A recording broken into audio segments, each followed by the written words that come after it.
I'm Althea Gisariel po guys, 17. I am Sheila Christine Bihar. I'm 16 years old. Starting off with question number 1. Can you describe your physical and mental self during your childhood years? Okay, Friends. Mental, kuan. Wala ko problema ko bata. Kaya, puro sa doon. Wala yung stress sa school. Gina?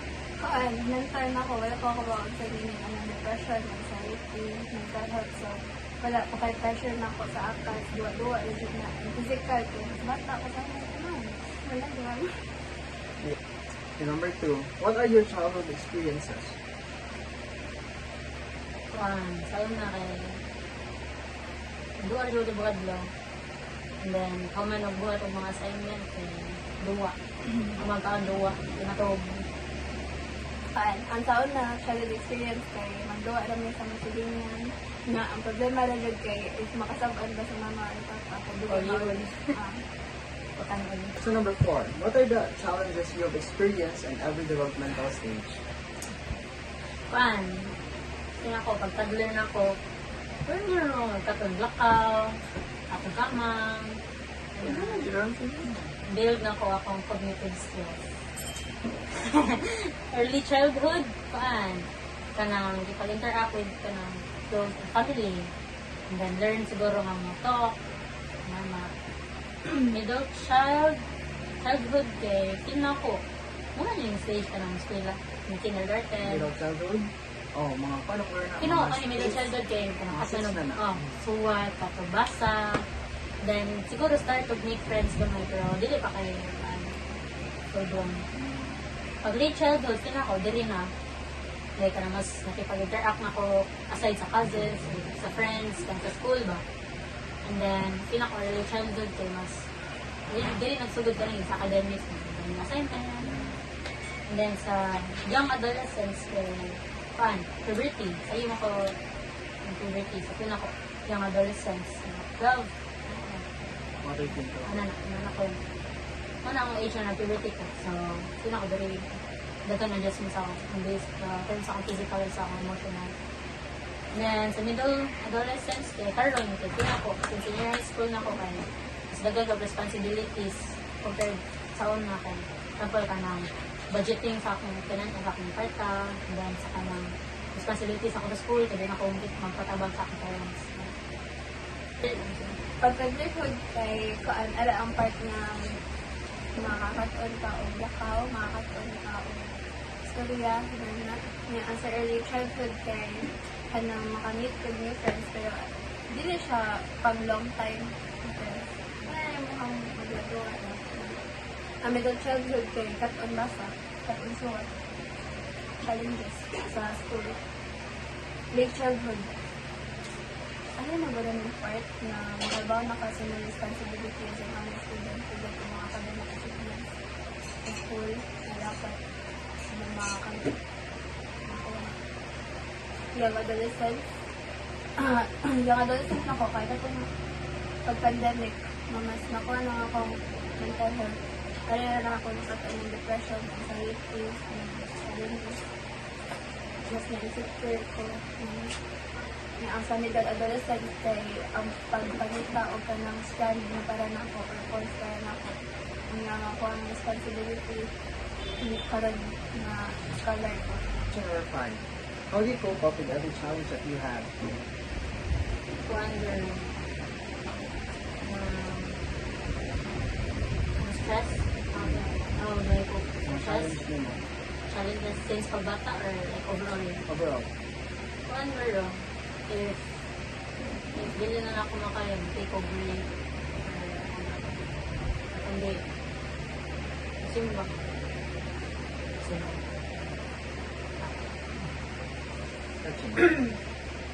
Saan?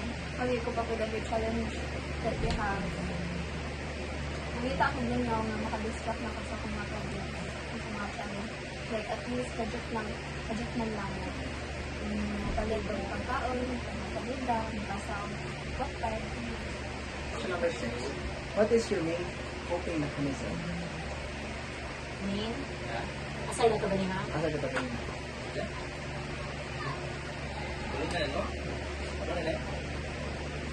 feel na ko, after na ako maka-experience ito na din, like, kalisod kay, ako yung nahon na experience akong makuha, and then, if drain needed kay ko, what naman to, if kuhaan kay, masimba ko, kundi, mato ko simbahan na hilong, na wala yung isa ba, ikot ako dito, more game, makig-story ako, siya ang ko pinipanigan. Nagigit siya ng plastic. What is your main kapag... What is your main coping mechanism? Kaan? Matanaw sa lida. Mas iniun ako ang matanaw sa lida nga ako na nice of ending na din kung kanila. Ano na makadistract na ako sa challenges din. Every movie rabad na siya rabad na yung lesson na na. So, at kasi kumaka ko nga sa akong lesson sa challenges. So, main coping mechanism na ko is mag-online shopping o makeup. Mag-makeup or practice. Number 7. What are the ways of becoming a responsible adolescent? Sino ko, kanang imong yanahon na ba mga dili nakabata siguro kanang since doon na ka sa adulthood so imo na i-condition yourself na mas mabugat yung mga responsibilities, mas daghan ka responsibilities na i-handle and then dapat yung mga condition yourself na although dili ka magigat adult na dyan so siguro ka na becoming a responsible adolescent kana enjoy ko rin mo kagamay pero with kanang manaw na yung mga decisions na maka-affect siya or kundi kung hindi mo decisions kay yung mga lang long term yung ka-adult mo sa affect na din something. What are the ways of becoming a responsible adolescent?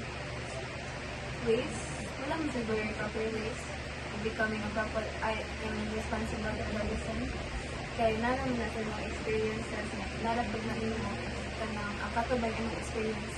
Kaya imo bang gamiton as like lessons para may mo kang responsible adolescent. So, nalang yun. Last question. How do you stay mentally healthy?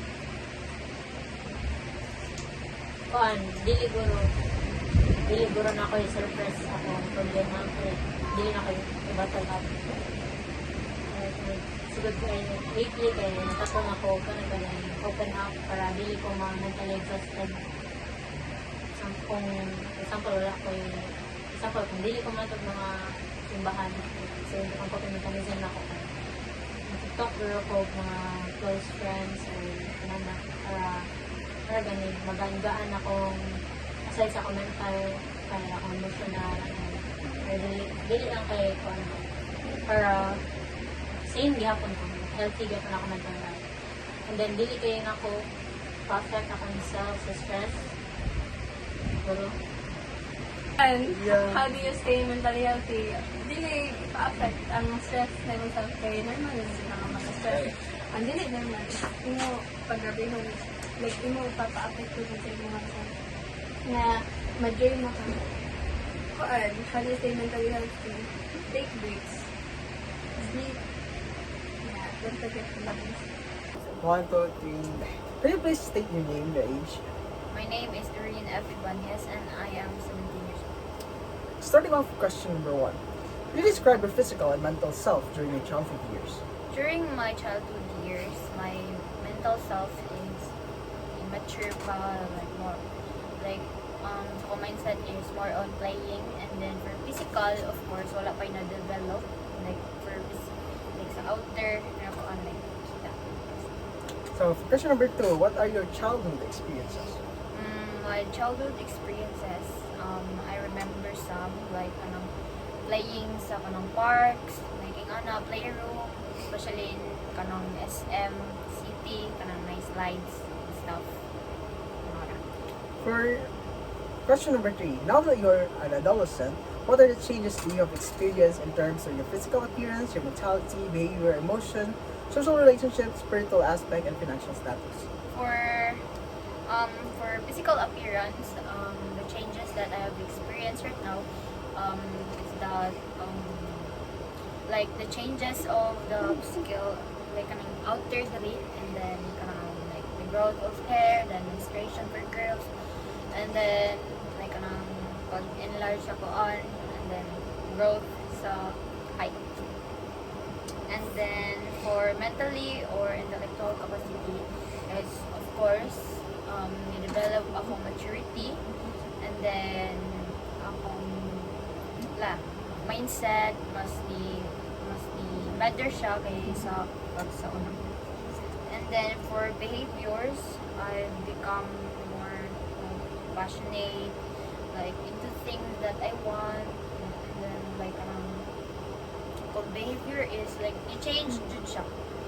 And then dili na kayo more into playing, more into focus na siya. And then for emotions, my emotions are really on the right place.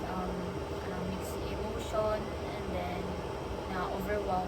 And then for social relationship, my social relationship is like okay ra. And then I have terms sa mga people na close na ko.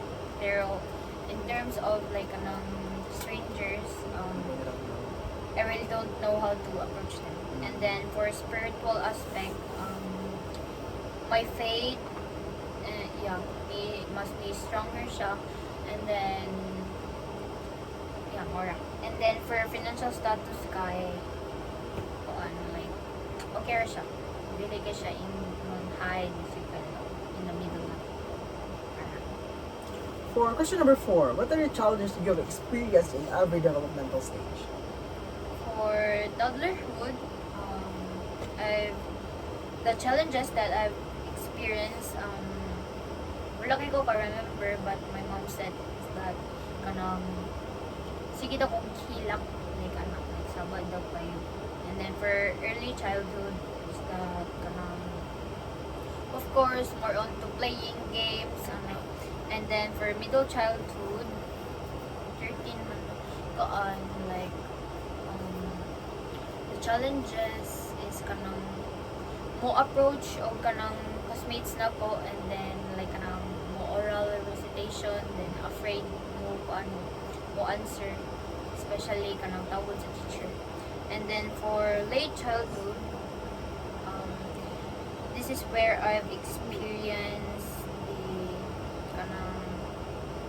challenges sa pag-adapt sa like high school na, and then lisod og adapt sa new environment, and then sa mga people sa pag social interact, communicate.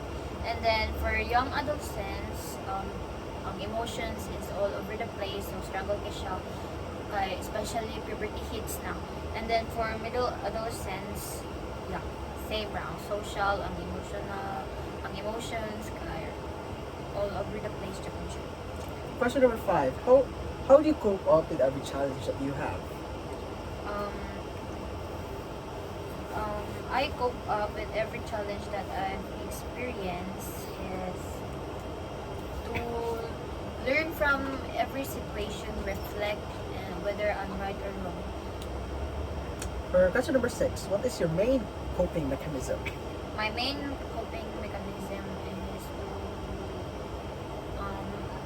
like whenever I'm down, like there's something like sa situation, ako ipagawastanan, so para like dili ka ma-burden sa self o dili mapuno.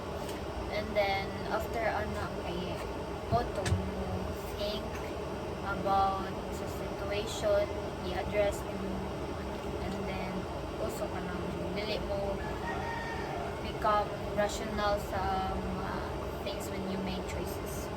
Question number 7, what are the ways of becoming a responsible adolescent? For my experience, to become a responsible adolescent is first is like have patience, and then be rational lang jud, and then understand people because they have different like experiences and situation. Last question.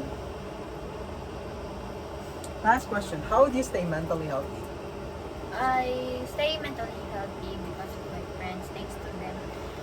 Because they make me learn that The things that you, yeah, like raan ng yung kuan. things na wala ka naman ba?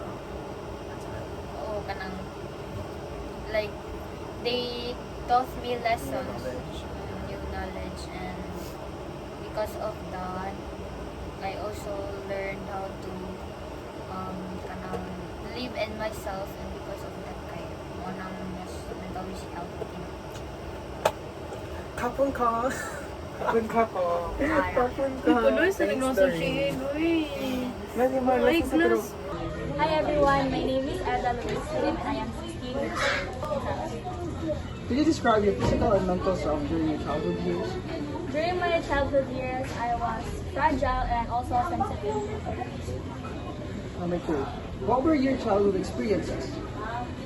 I don't have much of childhood experiences back then.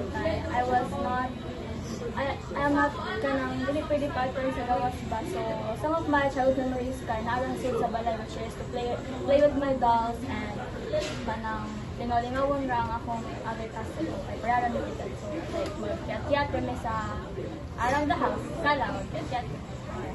What are the changes that you have experienced in terms of your physical appearance, your mentality, behaviors, emotions, social relationship, spiritual aspect, and financial status? In terms of physical appearance, I have noticed na I have grown a lot. Like, in terms of height, kay pabata jud na ko is gamay ko, pero karon kay taas ko. And sa ako ang mental or intellectual capacity, kay I feel like ni-improve siya gamay since back then, kanang, like what I've mentioned, na fragile ko and sensitive.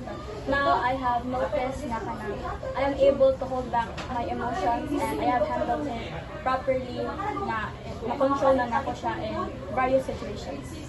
Then, in my behaviors, kay, naka-notice ko nga, kanang, minimal na jud ang changes since pagbata na ko is, kanang tabian ko nga kanang jolly as a kid and karon kay mao ra gihapon akong behavior towards others.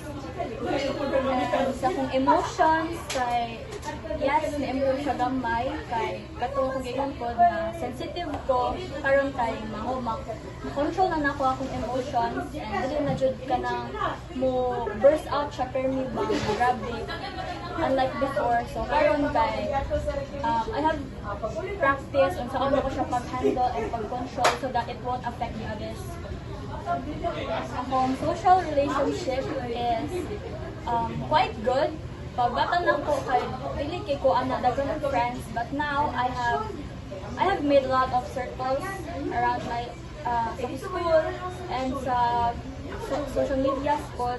Daghan ko og friends and I can say that I am surrounded with good people.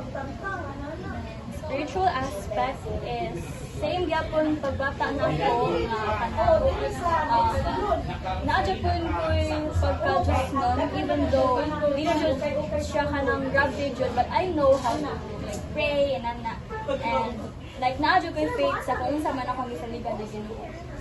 Dayon sa akong financial status kay more gyapon like reckless kay ko in terms of handling money kay whenever nga tagaan ako sa akong allowance kay ako dayon iburak kay ganahan ko nga kay malingaw ko nya akong mindset should always is ka ibalik ko jud ang kwarta sa wala ako siya iwaldas.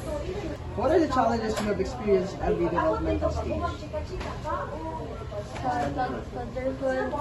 Toddlerhood na ko is based sa giingon sa akong mama kay sakiton jud ko and kanang ibalik-balik jud ko sa hospital permi kay lagi nagka-dengue pud ko dayon na ako problema sa kabugo sa una pa.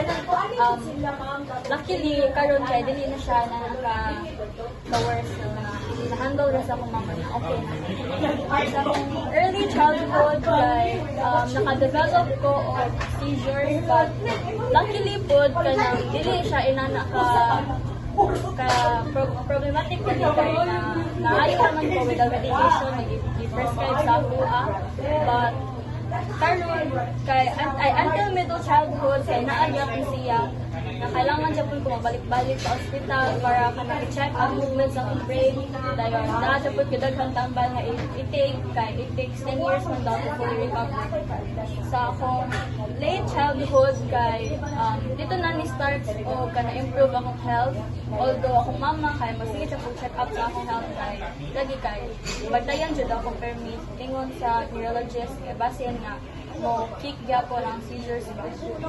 Sa young adolescents kay challenges Mm, challenges. in terms sa young adolescents kay na ako problems with like challenges within sa akong self like I was trying to kanang gain confidence ba but people around me kay mo try sila all hold back nako so moon na ang challenge na akong na-experience up until middle adolescence like niwersan akong situation to the point na dili ko ganan mo to school and I can kanang bring up that situation sa akong mama kay I kanang mahadlo ko ba nga basin ma-worse nga basin mabuli ko og samot kung sulti ko sa Number 5. How do you cope up with every challenge that you have? I cope in a way na kanang isuwat na ko sa diary yung sa ako na feel or like ako siyang magsuyo ako sa akong kaugalingon kay ako raman usa like only child raman ko so ako ang other person is kanang dili man siya maka-understand sa unsa jud ako feel so mo na nga ako siya i-write or ako mag-research ako sa akong kaugalingon para mapagawas na ko ang emotions or akong feelings. Number 6. What is your main coping mechanism?